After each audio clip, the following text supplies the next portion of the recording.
Hello everyone. I'm good at my place and I hope you all people are good at your places. चलिए शुरू करते हैं आज का सेशन। और आज के सेशन में हम लोग बात करने वाले हैं शुड मॉडल वर्ब को कैसे यूज़ करते हैं प्रॉपरली इन इंग्लिश लैंग्वेज। ठीक है, अगर आप हिंदी देखना चाहते हैं तो फिर आपके दिमाग में जो वर्ड आना चाहिए पहला वो है चाहिए। जो भी है, या तो हिंदी की तरीके से देखें या फिर इंग्लिश को समझते हैं हम लोग। जो मेरा मेन मकसद रहता है कि इंग्लिश आपको समझाऊं। Let's talk about the proper use of should को कैसे सही तरीके से यूज करते हैं उसको देख लेते हैं। पहले आके डिस्कस कर लेते हैं कि शुड का रूल क्या होता है। शुड मॉडल वर्ब के साथ हमेशा वर्ब की फर्स्ट फॉर्म यूज होती है। मेक इट अ पॉइंट, इस बात की गांठ बांध लीजिए। शुड किसी भी डूअर के साथ आप यूज कर सकते हैं। जो हमारे 7 डूअर्स हैं, I, you, we, they, he, she, it, या कोई भी नाम, सबके साथ शुड लगाइए और हमेशा जो भी एक्शन, जो भी वर्ब आप यूज कर रहे हैं उसकी फर्स्ट फॉर्म यूज होगी। You should action, I should action, we should action, India should action. अब आते हैं इसके यूज। ये यूज कहाँ करते हैं और ये बताता क्या है। शुड का जो पहला यूज है वो है ये बताने के लिए कि what is right and what is appropriate, क्या चीज सही है उसको शो करता है शुड। एग्जाम्पल के लिए अगर मैं आपसे कहूं कि you should get up early, यानी कि मुझे ऐसा लगता है कि आपके लिए सुबह जल्दी उठना सही है, इसलिए मैं आपसे कह रहा हूं you should get up early. जरूरी नहीं कि मैं आपको ही बोलूं, मैं अपने आप को भी तो बोल सकता हूं कि आई शुड। अगर मैं उन लोगों के बीच में रहता हूं जिनकी वजह से शायद मुझे आने वाले टाइम पे कुछ प्रॉब्लम्स हो सकती हैं, होते हैं हमारे आसपास में कुछ लोग जिन्हें हम इंग्लिश में हुलिगन्स कहते हैं, बदमाश टाइप के लोग।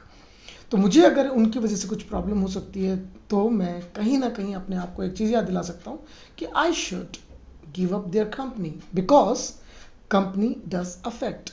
इंग्लिश की कहावत थी, हिंदी में बोलते हैं खरबूजे को देख के खरबूजा रंग बदलता है। तो हो सकता है कि कल को मैं उन सब की तरह बन जाऊं, जैसा शायद मेरे जो नियर एंड डियर वंस हैं जो कभी नहीं चाहेंगे कि मैं एक बदमाश टाइप का व्यक्ति बनूं। आई थिंक आपको ये एग्जाम्पल समझ में आ गया होगा। Anyways, let's get back to the second point of should. जब हम शुड को यूज़ करते हैं उसका जो दूसरा यूज़ होता है वो बताता है किसी इंसान से एडवाइस लेना या किसी इंसान को एडवाइस देना।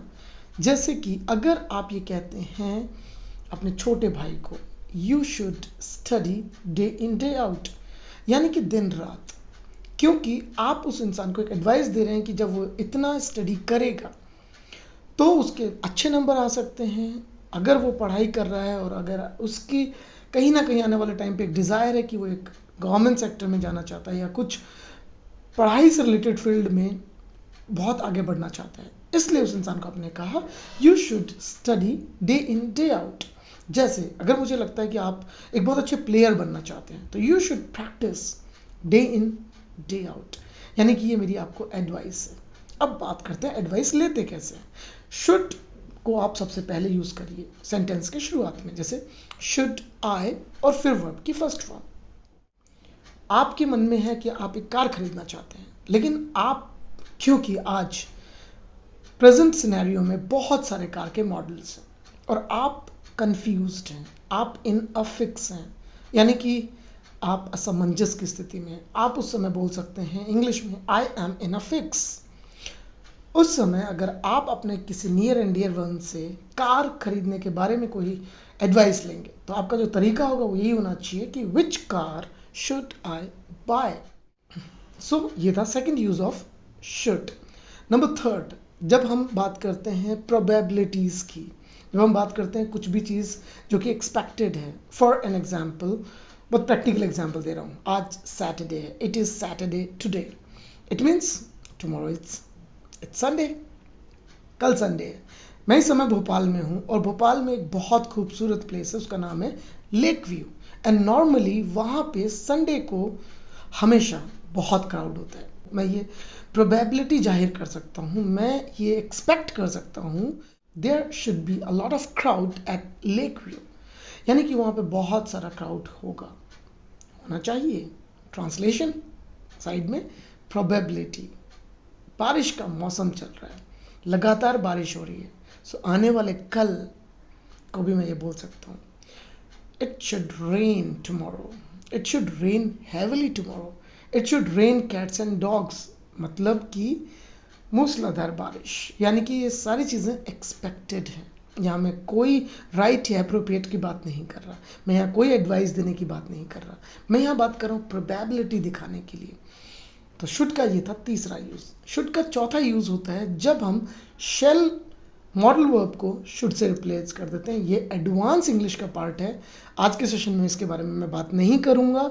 ये रिपोर्टेड स्पीच में यूज़ करते हैं, इससे रिलेटेड पूरा एक वीडियो बनाऊंगा आने वाले टाइम पर, just wait. And the fifth use of should, जब शुड को हम पास्ट में यूज़ करते हैं तो शुड के साथ यूज़ होता है हैव, और उसके बाद हमेशा यूज़ होती है वर्ब की थर्ड फॉर्म। अगर आप लगातार मेरे वीडियोस देख रहे हैं तो आपने ऑलरेडी शुड हैव से रिलेटेड पूरा एक मेरा वीडियो देखा होगा, और अगर आपने नहीं देखा है तो प्लीज़ आप प्लेलिस्ट में जाइएगा, जहाँ पे ग्रामर रूल्स करके एक पूरा प्लेलिस्ट है, उसमें आपको शुड हैव से रिलेटेड पूरा का पूरा एक अच्छे एक्सप्लेनेशन के साथ वीडियो मिल जाएगा। तो यू विल लर्न कैसे हम should have plus third form को यूज़ करते हैं। जैसे अगर आज से पहले आपने मेरा वीडियो नहीं देखा तो मैं बोल सकता हूँ यू शुड हैव वॉच्ड, यानी कि आपको देखना चाहिए था। तो था, थी, थे नहीं देखिएगा, ये देखिएगा कि शुड हैव को कैसे यूज़ करते हैं। आई होप आज का सेशन आपके लिए काफ़ी फ्रूटफुल रहा होगा। Thank you so much, see you in the next video, and please don't forget to like, comment and share my videos. Thank you. Have a nice time.